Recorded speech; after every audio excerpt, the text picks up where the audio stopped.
నమస్తే. అమరావతి మళ్ళా పునఃప్రారంభం. అమరావతిని ఇంతకు ముందు కూడా శంకుస్థాపన చేశారు. అప్పటి ప్రధాని, ఇప్పటి ప్రధానే మోడీ గారు ప్రత్యేకంగా వచ్చి 9 సంవత్సరాల క్రితం చంద్రబాబు నాయుడు గారు ముఖ్యమంత్రిగా ఉన్నప్పుడు విజయదశమి రోజున చాలా పెద్ద ఆర్భాటంగా అమరావతికి శంకుస్థాపన చేశారు. ఆ రోజు మోడీ గారితో పాటు చాలామంది ప్రముఖులు ఈ కార్యక్రమంలో పాల్గొన్నారు.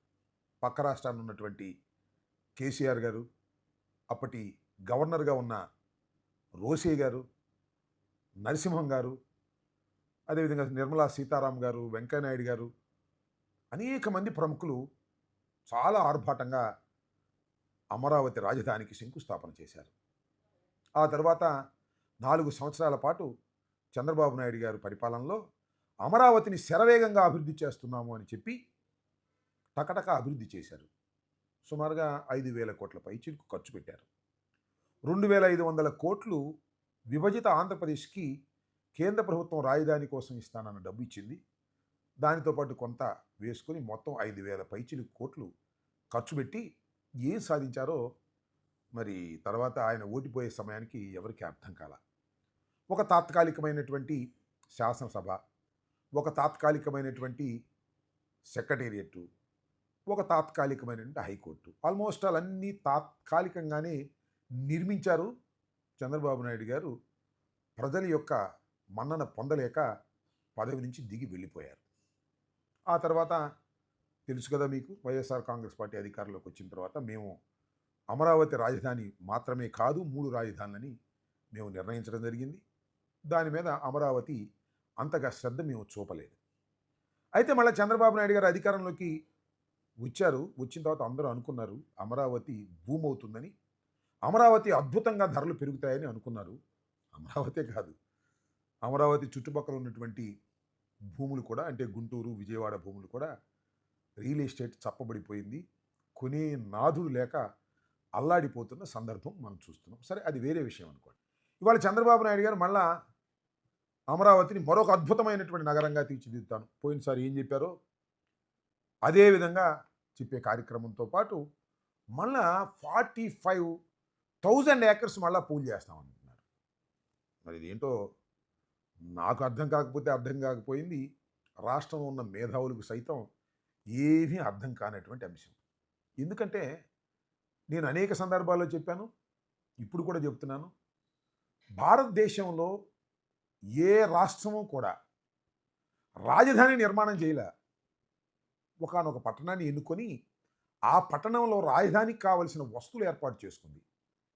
కానీ ఆశ్చర్యకరంగా నారా చంద్రబాబు నాయుడు గారు ఒక రాజధానినే నిర్మిస్తాననేటువంటి కార్యక్రమం ఆయన చేపట్టడం అనేది ఒక విధంగా హాస్యాస్పదమైనది, ఒక విధంగా ఫెయిల్యూర్ కూడా. గత 5 సంవత్సరాలు చూసాం చంద్రబాబు నాయుడు గారు ముఖ్యమంత్రిగా ఉన్నప్పుడు. It's a failure project. Amaravati రాజధాని నిర్మాణం చేయటం అనేది 100% ఫెయిల్యూర్ ప్రాజెక్ట్ నిరూపణ అయినప్పటికీ కూడా చంద్రబాబు నాయుడు గారు అహం కదా, మళ్ళీ నేను ముఖ్యమంత్రి అయ్యాను కాబట్టి ఫెయిల్ అయిపోయినటువంటి అమరావతిని సక్సెస్ బాట నడిపించాలనేటువంటి ఉద్దేశంతో ఆయన ప్రయత్నం చేస్తున్నాడు. సక్సెస్ అయితే పర్వాలా, మళ్ళా కూడా ఇది సక్సెస్ అయ్యేటటువంటి అంశం కాదు. ఎందుకంటే ఇప్పటికే 45,000 ఎకరాలు సేకరించి మొత్తం 1,00,000 ఎకరాలలో ఒక అద్భుతమైనటువంటి నగరాన్ని నిర్మిస్తాను అని అనుకోవటం అనేది చాలా తెలివి తక్కువ పని. ఏ దేశాలు కూడా చేయలేనటువంటి పని, రాష్ట్రాలే కాదు దేశాలే చేయలేనటువంటి పని. ఇవాళ చంద్రబాబు నాయుడు గారు చెప్తున్నారు, రేపు నరేంద్ర మోడీ గారి చేతుల మీదుగా పునఃప్రారంభమయ్యేటటువంటి రాజధానిలో 1,00,000 కోట్ల రూపాయల పనులు జరుగుతాయని. ఏంటో నాకు అర్థం కాల. 1,00,000 కోట్లు ఖర్చు పెట్టి ఒక నగరాన్ని నిర్మించవలసినటువంటి పరిస్థితుల్లో ఆంధ్రప్రదేశ్ ఉన్నదా లేదనేది ఎవరైనా చెప్తారు. కాకపోతే చంద్రబాబు నాయుడు గారు నన్ను ఫెయిల్యూర్ అంటున్నారు కదా, అమరావతి ఫెయిల్యూర్ అని అంటున్నారు కదా, దాన్ని ఏదో ఒక విధంగా సక్సెస్ చేసి చూపిద్దామనే తాపత్రయం తప్ప మరొకటి కాదనే విషయాన్ని ఇక్కడ రాష్ట్ర ప్రజానీకం, మేధావులు గమనించవలసినటువంటి అవసరం ఉందని ఈ సందర్భంగా నేను చెప్పదలుచుకున్నాను. ఇవాళ చంద్రబాబు నాయుడు గారు 66,000 కోట్ల రూపాయలు సేకరించాలనుకుంటున్నారు కేవలం రాజధానికే నిర్మాణానికి. మీకు పోలవరం టోటల్గా పూర్తయితే ఎంతో తెలుసా? 55,000 కోట్లు. పోలవరం లాంటి ఒక అద్భుతమైన ప్రాజెక్టు. దాన్ని నిర్మించడానికి కేంద్ర ప్రభుత్వం ఇవ్వవలసిన డబ్బు 55,000 కోట్ల రూపాయలు. అది కూడా మొత్తం పూర్తయితే. కానీ చంద్రబాబు నాయుడు గారు ఇప్పుడు మొత్తం పూర్తి చేసే పరిస్థితిలో లేరు. కేవలం 41.15కే పరిమితం చేస్తున్నారు అనుకోండి, అది వేరే అంశం. దాని చర్చకు నేను వెళ్ళడంలా.